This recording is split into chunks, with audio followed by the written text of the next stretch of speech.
Hi, thanks for joining us at Wall Street Confidential. I am Deborah Borcher, and I'm talking with Jim Cramer, and we're looking at these housing numbers that came out that were astounding. 18% drop, steepest since March of 1984. We also had permits down, which of course we know permits, that's the leading indicator for homes, down 15%. Amazing.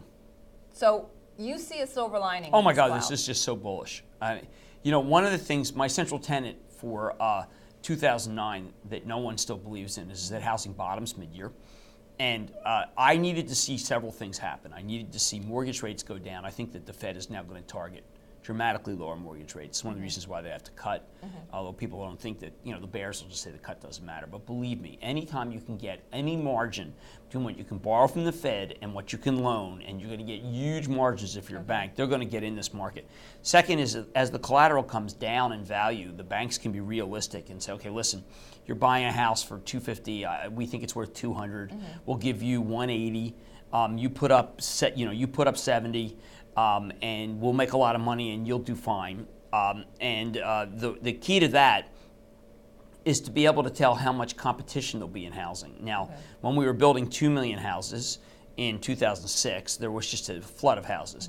Now we're building a number that's equal to what we were building in this country in 1959, when there were 179 million people in the country. Now we have 310 million.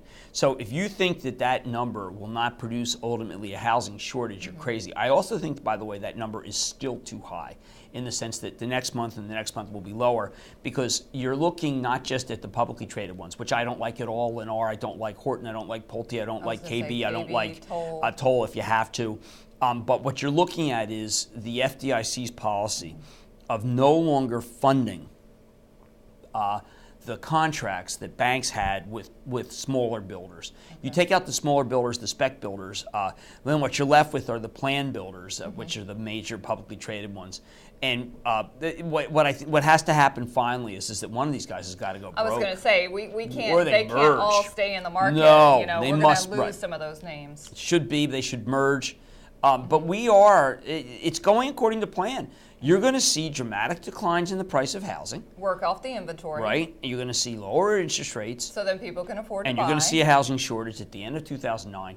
And that will make it so that you should go buy these CDOs that are filled with mortgages that might come back to life if you can get this paper at 30.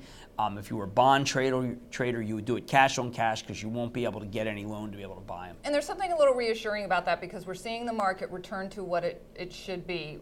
Normal stuff, working off inventory, getting the price at a point that people are willing to buy, and getting the loans they need. Dead right, Deborah.